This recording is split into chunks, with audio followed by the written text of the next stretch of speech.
तो Ohm's law का limitation होता है,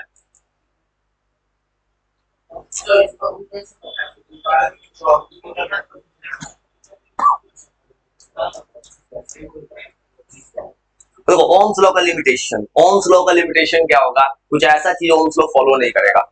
जैसे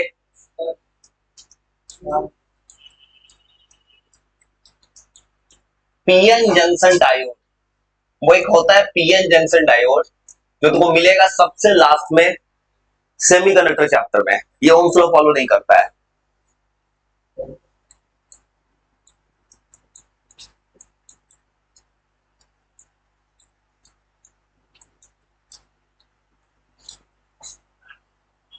कोई ओम्स लॉ फॉलो नहीं करता है, इसका ग्राफ ऐसे बनता है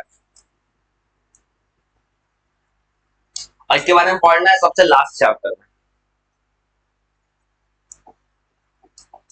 ये ग्राफ ऐसे बनता है, एक तरफ कहते हैं फॉरवर्ड वाइज, एक तरफ होता है रिवर्स बायस।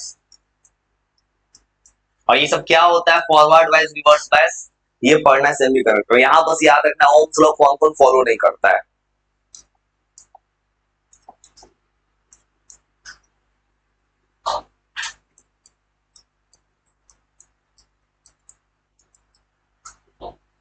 ये रिवर्स बायस और ये डायरेक्शन है डी आई।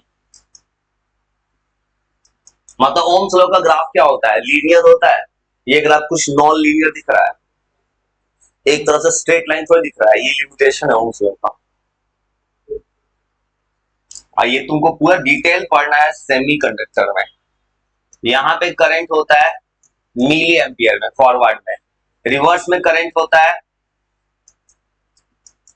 माइक्रो एम्पियर में। तो अभी के लिए बस याद रखना है, पूछेगा ओम्स लॉ कौन कौन फॉलो नहीं करता है बस। इस ग्राफ का पूरा डिटेल पढ़ना आगे। मेटालिक कंडक्टर, पहला वाला ये बोल रहा है कि ओम्स लॉ कौन कौन किस डायग्राम को कहते हैं पीएन जंक्शन डायोड। और पीएन जंक्शन डायोड क्या होता है, मिलेगा सेमीकंडक्टर में। अभी के लिए बस याद रखना है कि सेमीकंडक्टर जो होता है PN junction diode Ohm's law का लिमिटेशन, ओम्स लॉ फॉलो नहीं करता है। इसके नाम पे एक चैप्टर अलग से है, सबसे लास्ट। बहुत ज्यादा हीट करेंगे तो मेटालिक कंडक्टर जो है फिर नहीं फॉलो करता है ओम्स लॉ।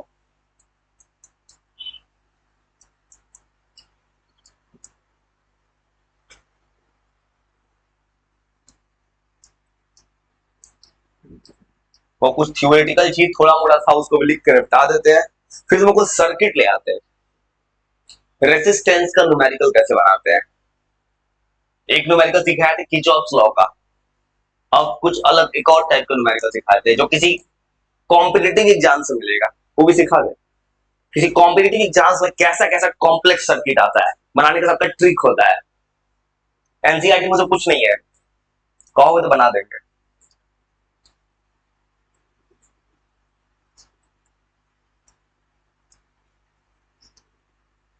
तो ग्राफ ऐसे हो जाता है, देखो यहां से ग्राफ लीनियर जा रहा था, अचानक बढ़ गया। मतलब होता क्या है, जब तुम वोल्टेज बहुत ज्यादा बढ़ा दोगे तो यहां करंट में सडन इंक्रीज हो गया। मतलब पहले वोल्टेज एकदम सेम था, यहां से ग्राफ ओम्स लॉ का था, बाद में जाकर सडन इंक्रीज हो गया। मतलब ये सब ओम्स लॉ फॉलो नहीं करता है, ओम्स लॉ का फॉलो नहीं करता है, फॉलो अप। अब दो तरह का कंडक्टर होता है, ohmic conductor, non ohmic conductor. Ohm's law जानते हो ना, V proportional to I, V is equal to I R। दो टाइप का कंडक्टर होता है,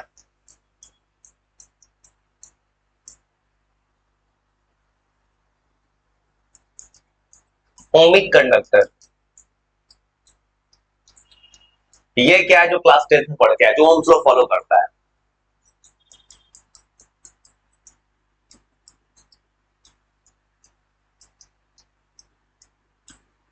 इसके लिए ग्राफ होगा PI graph linear.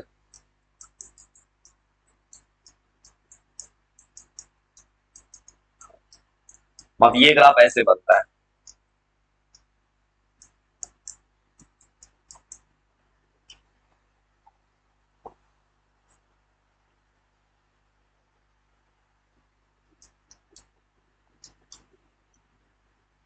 Non ohmic conductor. अब प्रूफ प्रूफ याद कर रहे हो ना, कि वो भी याद करा दे। नॉन ओमिक कंडक्टर कौन होगा? ये सब नॉन ओमिक है, इसका ओम्स लॉ फॉलो नहीं करेगा। याद कर पाए अपने से, यू भी याद करा दे बेटा को। ये बात देखो, ओम ओम ओमिक कंडक्टर कौन होगा जो ओम्स लॉ फॉलो करेगा? जो 10th में था।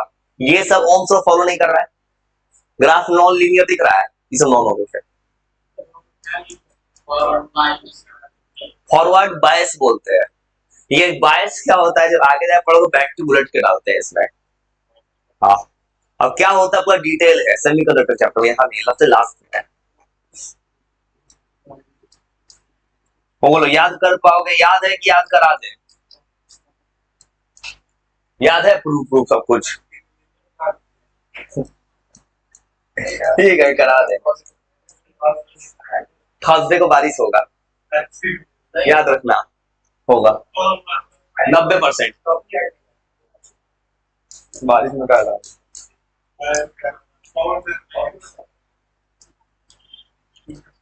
और दिख रहा है, अगर मैं याद नहीं कराऊं तो बैठा के अभी अभी नहीं रुके तो और जल्दी खत्म हो जाता मैं तो। हाँ हाँ हाँ, अगर बीच में नहीं रुकते, बीच में 2 से 3 दिन रुकते हैं, अगर नहीं रुकते तो 5 आराम से खत्म हो गया होता। हाँ, 4 5 नहीं भी कहते, 5 मिनट तक पहुंच गए होते, 5 आधा निपटा चुके होते।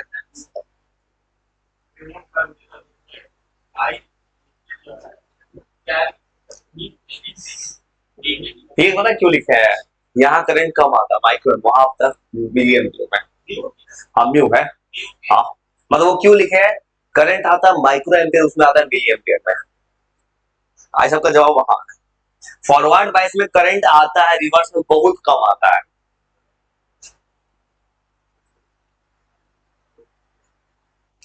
ठीक है, और आंसर को याद करा देंगे, चलो तो याद करा देते हैं, करा देंगे, चलो कोई दिक्कत नहीं, सब बैठा के याद करा देंगे। और याद जो करा रहा है वो पता है तुमको, ये सबसे हेल्प करेगा लास्ट में, क्योंकि तुमको शुरू से याद अगर रह गया है बाद में फायदा करेगा।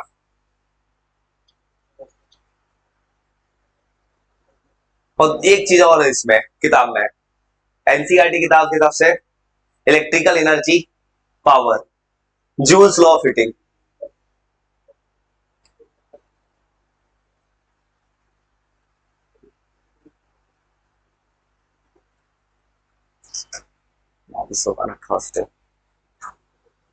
बोलिए को एक चीज और लिखना है, joules law of heating. Joule's law of heating पढ़े हो क्लास 10th में? याद है फॉर्मूला?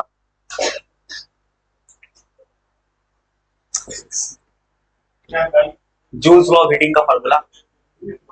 हाँ, नहीं पढ़े हो 10th क्लास में? हाँ 10th क्लास में है भाई। फॉर्मूला क्या होता है?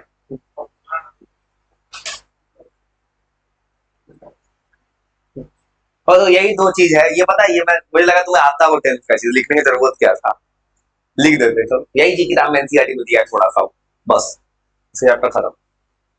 किताब को तो दिखाया था मैंने, चैप्टर खत्म कर दिया मैंने।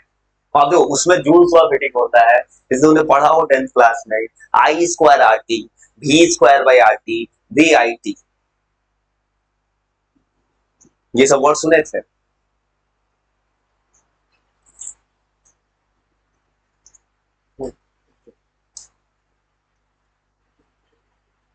Joules law of heating, Joule's law of heating का मान लो दुनिया में कोई भी इलेक्ट्रॉनिक डिवाइस है, जब तुम उसको ज्यादा यूज करोगे तो उसमें हीट प्रोड्यूस होता है। जैसे मान लो कोई इलेक्ट्रॉनिक डिवाइस है, सब हीट हो रहा है, क्योंकि उसके अंदर है रेसिस्टर, सबको हीटिंग करवा रहा है, उसी को कहते हैं joules law of heating.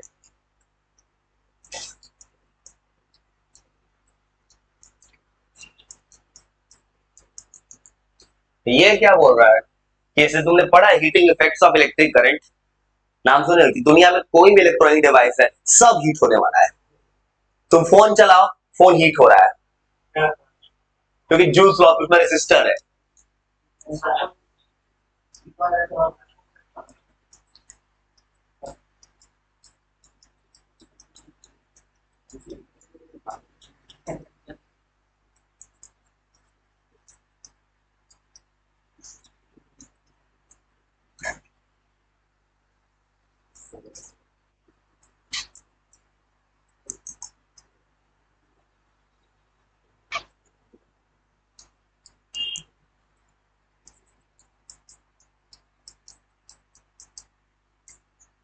Heating effect produce करता है।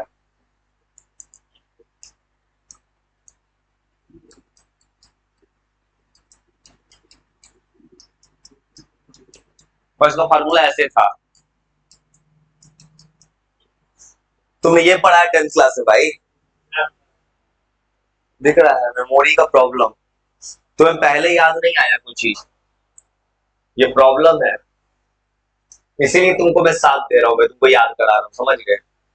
तुमको जो साथ दे रहा है ना, क्योंकि मुझे भी पता है कि जो तुम लिख के दे रहे हैं ना, जो सजा के, अगर तुमको मैंने याद नहीं कराया तो तुम याद नहीं कर पाओगे।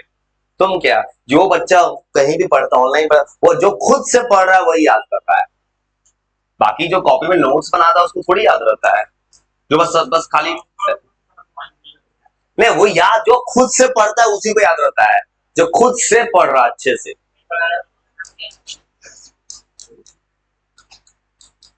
जहां पे भारी टॉपिक आता है वीडियो बंद। नहीं नहीं, उसमें क्या होता है, जब भारी टॉपिक बनाते हैं तो वीडियो बंद, ये उतार लो बस, उस टॉपिक को स्किप कर देता हूँ। हाँ, वो नहीं हो पाता है भाई, 1% से भी कम लोग के पास उतना कंसिस्टेंसी है। लो, वो लेकिन तुमको सब रिवीजन नहीं करता है, लोग क्या करता है ना, तुम्हें क्या करते खुद भाई जो बनाया तो वही तो इंग्लिश सवाल था, जब तुम्हें सवाल बनवा दिया तुम सब बना लिए, अगर तुम टॉपिक रिवाइज नहीं किए फिर कल को देंगे वही सवाल तुमसे नहीं बनेगा। वो रिवाइज नहीं करता है लोग भाई, ये बात सच है। वही तो मन नहीं करता, उसी तो स्कोर नहीं होता है, वही तो स्कोर नहीं होता है, इसे स्कोर नहीं होता है। उसमें कोई बैठा के थोड़ी याद करेगा, दूसरी में बैठा के तुम याद कराएंगे पूरा टॉपिक, ऐसे थोड़ा बैठा के याद कराएगा, बैठा के तो कोई याद नहीं करा कहीं भी भाई, कहीं भी ऑफलाइन भी कोई बैठा के याद नहीं कराता है। 8 9 को याद नहीं कराता, छोटा बच्चा को 12 करके पास सिलेबस खत्म करने का डर लगता है लोग से। 11 12 में देखोगे कहीं पे भी लोग से सिलेबस खत्म नहीं हो पाता है, खत्म करना इम्पॉसिबल है। एक सब्जेक्ट पढ़ाता है सिंगल, उसका भी हालत खराब हो जाता है, उसका भी हालत खराब होता है, सिलेबस खत्म हुआ नहीं होगा। और देखो इसका ये फॉर्मूला पढ़े हो, K1 कर लो, I2RT, आओ भाई, वो खाली, और उसमें भी सब न्यूमेरिकल सब छोड़ देना, वो सब नहीं है, वो सब मत गिनना। और देखो दूसरा formula, V equal to I R होता है, इसको और चेंज कर दे, V equal to I R होता है, मान लो कि I को हटा दिए, I को नहीं दे, V square by R square, भाई तूने पढ़ा है क्लास 10th में, तो ये फॉर्मूला I2RT तुमने पढ़ा होगा, अगर यहाँ पे I की जगह लिख दे V by R, Ohm's law से 10th में ही सब पढ़े होंगे, V square by R T. मान लो यहाँ पे अगर मान लो इसको हटा दिए, R को हटा दिए किसी फॉर्मूला में, R इज इक्वल टू होता है V into I, R equal to V by I, I ऊपर चला गया, वही सब फॉर्मूला पढ़े थे वी आई टी, यही फॉर्मूला हो गया इलेक्ट्रिकल एनर्जी का। अब बस एक छोटा फॉर्मूला और दिया है किताब में, बस खत्म, इलेक्ट्रिकल पावर।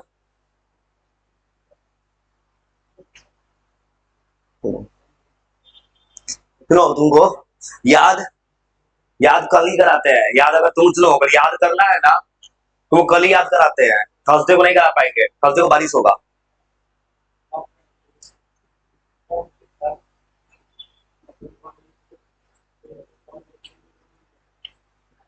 सुनो, इसलिए तुम्हारे भलाई के लिए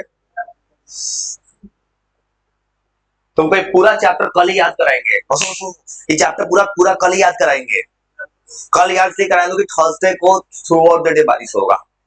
तुम नहीं याद कर पाओगे भाई, तुमको सुनो, ये कल ही याद कराए दो करेंट, तुम नहीं याद कर पाओगे अपने से भाई। तुम क्या करना हर पे, हाँ हुआ था, लेकिन 11 तारीख को होगा, 11 तारीख को सुबह से रात तक हो, 3 बार होगा। हाँ उस दिन नहीं होगा, अब फिर होगा 16 या 17 तारीख को होगा। हाँ 11 तारीख वाला बारिश बहुत ज्यादा है, इसलिए तुमको मुझे कल ही याद कराएंगे दो, इससे क्या होगा ना तुम याद कर लोगे। हाँ के को अपना कांस्टेंट 1 मान लिया, वो कांस्टेंट है, इतना है।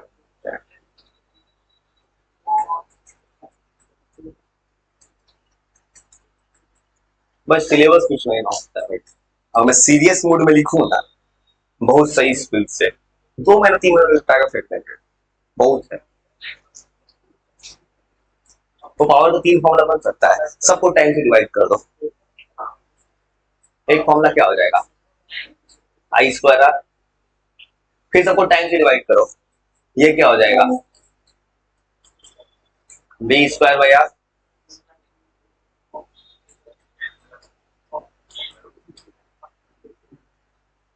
ये सब पढ़े हुए टेंथ में। इसका यूनिट क्या होता है पावर का, ऐसा यूनिट वॉट, ये सब टेंथ में पढ़े हुए भाई, आप जूल पर सेकंड पूछ सकते हो।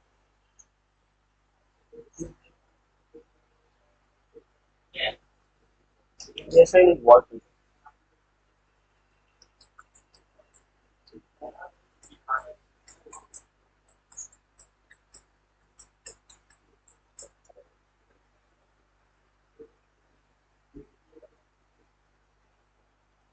वो ये सब चीज तुमने क्लास 10th में पढ़ा है, फिर वो तुमको कल तुमको प्रूफ याद कराते हैं इस चैप्टर को।